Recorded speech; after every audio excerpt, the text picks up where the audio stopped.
Hizb ut তাওহীদ আন্দোলন সাংঘাতিক এক ধরনের জুলুমের শিকার হচ্ছে।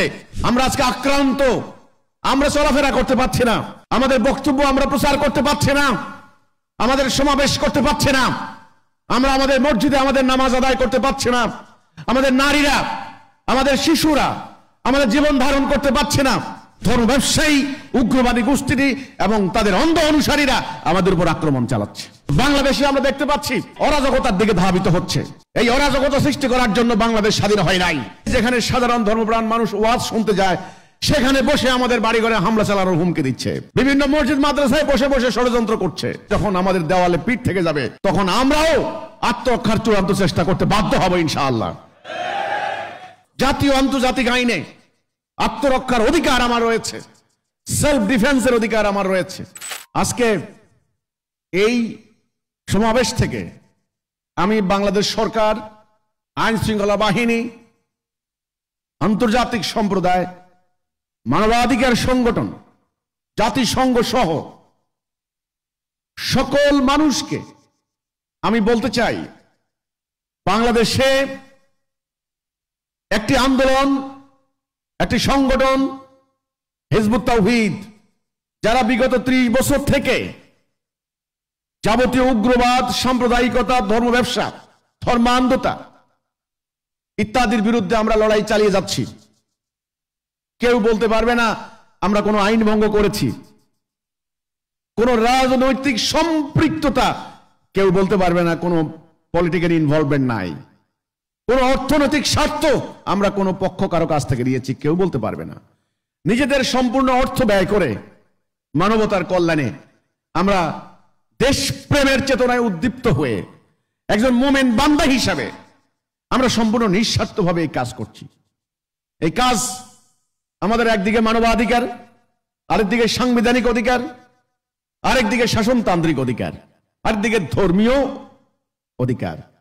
কিন্তু বাংলাদেশে আজ এই আইন মান্যকারী নির্দোষ নিরপরাধ হিজবুত তাওহীদ আন্দোলন সর্বদিক থেকে অধিকার হারা, বঞ্চিত।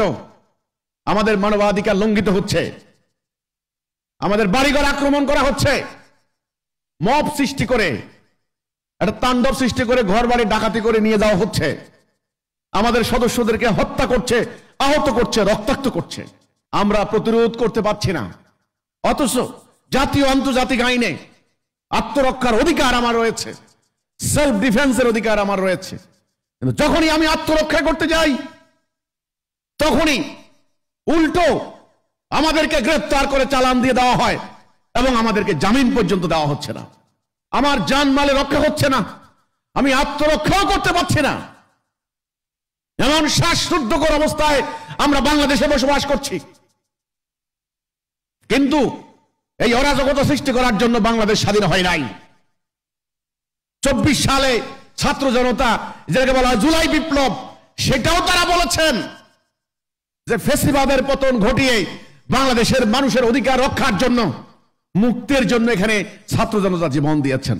কিন্তু বাংলাদেশে আমরা দেখতে পাচ্ছি আরো এক গভীর অরাজকতার দিকে ধাবিত হচ্ছে। আমরা আক্রান্ত হয়েছি রংপুরে, প্রকাশ্যে মিথ্যা কথা বলে বাংলাদেশের একটা রাজনৈতিক দল তাদের স্থানীয় নেতা কর্মীদের নেতৃত্বে রংপুরে আমাদের বিভাগীয় আমিরের বাড়িতে, কার্যালয়ে, ওনার বাড়িতে হামলা হয়েছে। আপনারা জানেন 6টি বাড়ি আগুন দিয়ে জ্বালিয়ে দিয়েছে, প্রায় 15 থেকে 20 জন আহত, রক্তাক্ত হয়েছেন, পঙ্গু হয়েছেন, বিকলাঙ্গ হয়েছেন। প্রকাশ্যে 12 থেকে 14টি গরু লুট করে নিয়ে তারা জিয়াফত করে খেয়েছে সকলের সামনে। বিচার হয় নাই, একটা আসামি গ্রেপ্তার হয় নাই। উল্টো আমাদের সদস্যরা যখন হাসপাতালে গিয়েছেন ট্রিটমেন্ট নেওয়ার জন্য, চিকিৎসা নেওয়ার জন্য, সেখানে পুলিশ তাদেরকে গ্রেপ্তার করেছে। মানবতার এমন বিপর্যয় আমরা দেখি নাই। আমার বাড়িতে হামলা হয়েছে 4 বার, আজ পর্যন্ত আসামিরা বিচারের আওতায় আসে নাই। গত সরকার ওই মামলা করেছে, সেই মামলাকে রাজনৈতিক মামলা রূপান্তরিত করে তারা রাজনৈতিক ফায়দা হাসিল করেছে, কিন্তু হত্যাকাণ্ডের কোনো বিচার হয় নাই। গত 2 দিন আগে টেকনাফে আমাদের টেকনাফ শাখার সভাপতি, তার বাড়িতে হামলা হয়েছে। গত 2 দিন আগে আমাদের 4 জন মেয়েকে ধরে হেনস্থা করেছে শরীয়তপুরে। তো আমরা বাংলাদেশে, আমি বলতে চাই, 5 তারিখের পর অন্তত 50টি বাড়ি ঘরে হামলা হয়েছে, কার্যালয়ে হামলা হয়েছে। এই হামলা কারা করছে? আমাদের প্রত্যেকটার নাম ঠিকানা আমাদের কাছে আছে, প্রত্যেকটার ভিডিও, তাদের চেহারা আমাদের কাছে আছে। তারা এই সমাজের মানুষ, এদেরকে চিনে। এরা কোন দল করে, কোন মত করে, কোন মতবাদে বিশ্বাসী সবাই জানে। সবাই কি জানে না? জানে। যারা আল্লাহ নাজেল করা ইসলামকে ব্যবহার করে ব্যবসা করে, ধর্ম ব্যবসায়ী একটা গোষ্ঠী। যারা আল্লাহর নাজেল করা ইসলামকে ব্যবহার করে অপরাজনীতি করে, এই অপরাজনীতিকারী গোষ্ঠী। যারা উগ্রবাদী সাম্প্রদায়িক দাঙ্গা সৃষ্টি করে দিয়ে আল্লাহ রসুলের ইসলামের নাম বলে চালিয়ে যায়, এই গোষ্ঠীটি, অর্থাৎ মানুষের ধর্মীয় সেন্টিমেন্ট, মানুষের ইমানকে ব্যবহার করে হাইজ্যাক করে যারা জাতি বিনাশী কর্মকাণ্ড ঘটায়, সেই ধর্ম ব্যবসায়ী, সেই সাম্প্রদায়িক উগ্রবাদী গোষ্ঠীটি এবং তাদের অন্ধ অনুসারীরা আমাদের উপর আক্রমণ চালাচ্ছে। সরকার, আইন শৃঙ্খলা বাহিনী তারা কি করছেন? একটা ভিত্তিহীন কথা তারা বলছেন। সেটা হচ্ছে এই, আরে সবাই তোমাদের বিরুদ্ধে, তোমরা অল্প কয়েকজন, আমরা কি করব? এটা তো কোনো যুক্তির কথা হতে পারে না। সবাই আমাদের বিরুদ্ধে নয়। যেমন রংপুরে যখন হামলা হলো, রংপুরের গ্রামের যে গ্রামে হামলা হলো সেই গ্রামের মানুষ কিন্তু আক্রমণে আসে নাই, পাশের গ্রাম থেকে মিথ্যা কথা বলে সাধারণ ধর্মপ্রাণ মানুষকে আনা হয়েছে। সেটা কি বলছে? মহানবীকে কটূক্তি করেছে। 1 2, এখানে হিন্দুরা থাকে, হিন্দুরা মুসলমানদের উপর আক্রমণ করেছে। 3, এখানে গির্জা হবে, রবিবারে এরা জুমার নামাজ পড়বে। এই যে মিথ্যা কথাগুলি বলা হলো, মিথ্যা কথাগুলি বলার পরে ধর্মপ্রাণ মুসলমানদেরকে আনা হলো, এটা কি তাহলে কি কত বড় অন্যায়? এরা মিথ্যা প্রচার চালিয়ে মব সৃষ্টি করা হলো। যারা মব সৃষ্টি করেছে তাদেরকে আইনের আওতায় আনা কি উচিত নয় কি? কিন্তু সরকার, আইন শৃঙ্খলা বাহিনী সেটা করেননি। সেটা তাদের সংখ্যাধিক্যের দোহাই দিয়ে সরকার অন্যায়কে প্রশ্রয় দিচ্ছেন। আজকে আমরা বিচার পাচ্ছি না, আজকে আমাদের বাড়ি ঘরে আমরা বসবাস করতে পারছি না। রংপুরে আমাদের 40টা ফ্যামিলি উদ্বাস্তু, তাদের বাড়ি নাই, ঘর নাই। এ পবিত্র রমজান মাসে তাদের বাচ্চাগুলি কোথায় খাচ্ছে, কি খাচ্ছে, কেউ খবর নিয়েছে? প্রয়োজন নেই। তো বাংলাদেশ স্বাধীন সার্বভৌম রাষ্ট্র, যেই রাষ্ট্রকে আমরা তিল তিল করে মেরামত করছি, যেই রাষ্ট্রে আমাদের অবদান রয়েছে, আমাদের সন্তানরা বিদেশে গিয়ে রুজি করে এই রাষ্ট্রে টাকা পাঠাচ্ছে, বৈদেশিক রেমিটেন্স পাঠাচ্ছে। আমরা ব্যবসা বাণিজ্য করছি, শিল্প কল কারখানা ফ্যাক্টরি করছি, আমরা কৃষি কাজ করছি। এই রাষ্ট্রকে উন্নয়ন করার জন্য আমরা ট্যাক্স দিয়ে যাচ্ছি। সেই রাষ্ট্রের আমরা আইন মান্য করছি। এই রাষ্ট্রে বসবাস করে আজকে আমার মানবাধিকার লঙ্ঘিত হচ্ছে, আজকে আমার শাসনতান্ত্রিক অধিকার লঙ্ঘিত হচ্ছে। সেজন্য আমি আন্তর্জাতিক সম্প্রদায় সহ আমি সবাইকে মেনশন করে বলতে চাই, সবাইকে লক্ষ্য করে বলতে চাই, আপনারা বিষয়টির দিকে নজর দিন। বিষয়টি অবহেলার বিষয় নয়। একটা পর্যায়ে যখন আমাদের দেওয়ালে পিঠ থেকে যাবে, তখন আমরাও আত্মরক্ষার চূড়ান্ত চেষ্টা করতে বাধ্য হব ইনশাআল্লাহ। আজকে আমি আবারও বলতে চাই, হিজবুত তাওহীদ আন্দোলন বাংলাদেশে সাংঘাতিক এক ধরনের জুলুমের শিকার হচ্ছে। এখানে আমাদের মানবাধিকার লঙ্ঘিত হচ্ছে।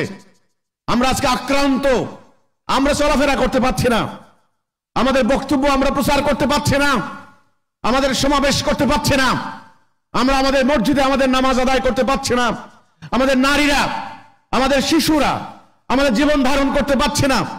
সোশ্যাল মিডিয়াকে ব্যবহার করে প্রতিনিয়ত হত্যার হুমকি দিচ্ছে, হাজার হাজার মিথ্যা কন্টেন্ট রচনা করে তারা প্রচার করছে সোশ্যাল মিডিয়াতে। আপনারা জানেন, দক্ষিণ ভারতের একটা সংবাদ তারা প্রচার করে আমাদের নামে চালিয়ে দিয়েছে। কেরালা রাজ্যের একটি খবর, মহিলা নামাজের ইমামতি করছে। এরা কি করলো? প্রচার চালাইলো কি যে হিজবুত তাওহীদের মহিলা ইমাম।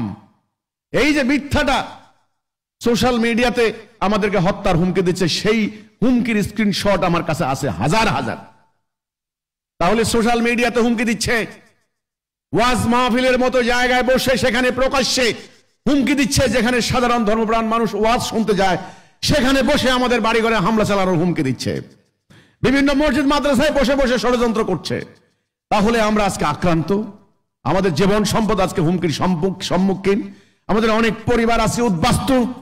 এই স্বাধীন সার্বভৌম রাষ্ট্রে আজকে হিজবুত তাওহীদ আন্দোলনের মতো একটা আন্দোলন তাদের ধর্মীয় অধিকার, তাদের মানবাধিকার, তাদের জীবন ধারণের অধিকার, যেটা আন্তর্জাতিক আইনে, জাতিসংঘের আইনে, আল্লাহর আইনে, দেশের আইনে আমাকে সেই অধিকার দিয়েছে। আজকে সকল অধিকার থেকে আমরা আজকে বঞ্চিত।